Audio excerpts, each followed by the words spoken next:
The aesthetics and metaphors in the Mario Bros. Franchise have enticed the young and malleable mind for decades, the main theme of which involves two brothers using stargates or wormholes to track down an ancient race of fire-breathing reptilians. And along the way they ingest powerful hallucinogenic mushrooms or mystical flowers to transform themselves into higher vibrational gods that can shoot fireballs, grow in size, or fly through the clouds. The gaming world's most iconic pair of characters, thus resonating Gemini, are the brothers Mario. When not eating magic mushrooms that enhance the Italian plumbing pair's abilities, they are frequently shown traversing stargates. The pop culture's symbolic doorway of cosmic consciousness. John Leguizamo plays Luigi Mario and Bob Hoskins Mario in the 1993 Super Mario Bros., where they travel through the Stargate to the alternate dimension Manhattan, owned by the Double K King Koopa, actor Dennis Hopper.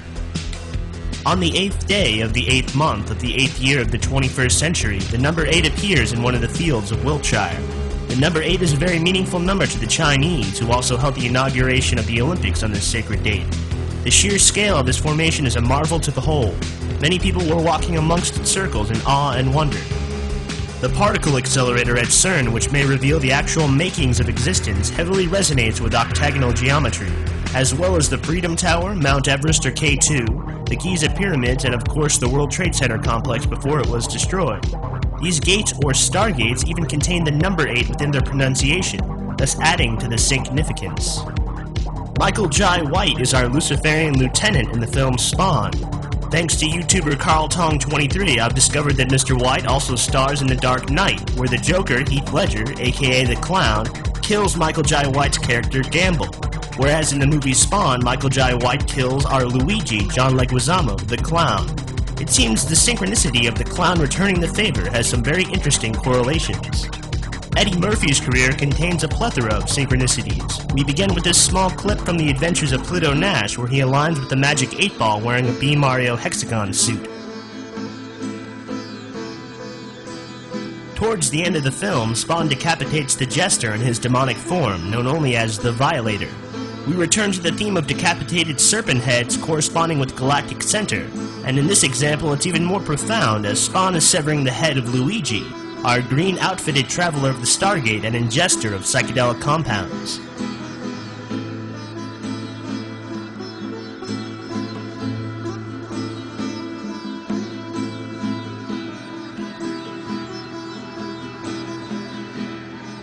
In Mulan, Eddie has become the embodiment of alignment with Cosmic Center by taking the shape of Mushu, the dragon.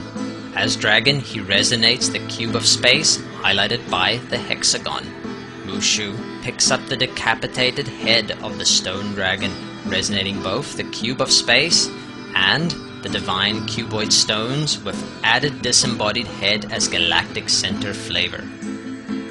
As a black star in The Golden Child, Eddie Murphy resonates the octagram heart, the pool of the black star, of Winnipeg's Golden Boy-topped legislature, a symbolic Solomon's Temple and galactic center. During the opening celebration of the Beijing Olympics, the Chinese put on a dazzling spectacle where they symbolically played out their goal for a moon landing in the year 2028.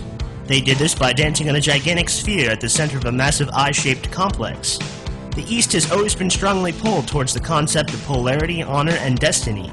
They also commonly use dragons and feathered serpents in their parades to honor the creator gods, and to propel and remind humanity of whence they came from and where they are headed. Speaking of heads, Eddie Murphy's is smack in the galactic center of his ghost-driven chariot in the Disney film The Haunted Mansion.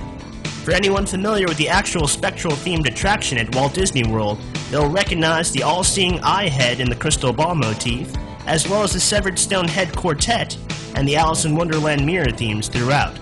The stone doppelganger heads mimic in cymatic harmony anything that the galactic center resonating Murphy has to say to them, thus fueling his frustration. There are of course some very interesting architectural geometries at the Magic Kingdom and Epcot Center, such as the great tetrahedral sphere known as Spaceship Earth, a gigantic lake or galactic mouth, and perhaps the only building in the world created to mimic a capless pyramid from a bird's eye perspective. One of the most obvious examples of decapitation being correlated to Galactic Center and the Serpent is in Conan the Barbarian, as Sun God Schwarzenegger decapitates Darth Vader, or James Earl Jones, between the twin pillars of the Temple of Set. Will Smith again makes his way into the synchronistic fray in the film Wild Wild West, where he and his co-star Kevin Kline, another 2K resonator, are fitted with magnetic collars, as flying razor blades are sent to decapitate them in fields of crop circle wheat. As pointed out over at Jake's site, The Blob, the poster for said movie is almost the mirror image for the Mario Brothers poster, procuring more texture for the elaborately matted webbing of the synchrosphere. The Gemini or yin-yang decorated chariot of Tommy Two-Face Lee Jones smashes into the head of Isis Liberty in Batman Forever.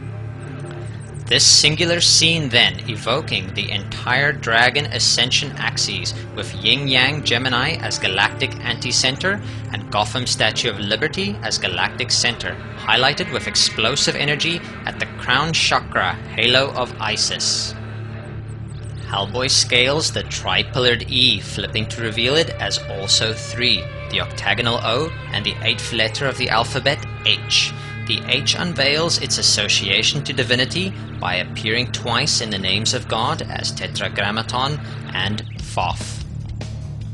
The Gemini resonating Men in Black 2 with Tommy Two-Face Lee Jones and Will 2K Smith sees our heroes battling giant Kundalini serpents or dragon axes above Manhattan Island pillars, echoing the 9/11 mega-ritual Stargate opening. A most vivid reenactment of the first part of the Ascension axis formed by 9/11 and 2012. 9/11 being in Gemini, the twins or galactic anti-center, and 2012 being in Sagittarius or galactic center. Randy Quaid is perhaps most famous for his role alongside Will Smith in the film Independence Day. In his moment of truth, he flies his fighter plane directly into the center of the octagonal alien starship's quantum flux laser weapon, thus reversing its polarity and sending the huge disc ablaze as it rockets onto the ground. As we return to the adventures of Pluto Nash, we see Eddie Murphy counting money that has Hillary Clinton's staunch mug on all the bills. A tad strange considering she hadn't announced any plans for running for the presidency when the film came out. An interesting possible timeline considering the presidency is dictated by a sacred bloodline and not by the power of your vote. Murphy, in an attempt to save his life, is forced to travel to a remote octagonal domed base on the dark side of the moon, with his love interest and Princess of the Stars in Men in Black 2, Rosario Dawson. He's also accompanied by his cybernetic bodyguard, Randy Quaid. The door to the compound clearly reads Mascon, one letter shy of Mason, as in Freemason, and the number 8 as in Gate can be seen printed on just about every facet of the outside wall. Murphy just recently played an alien in the film Meet Dave, where he smashes head first next to the Eternal Flame, the Statue of Liberty.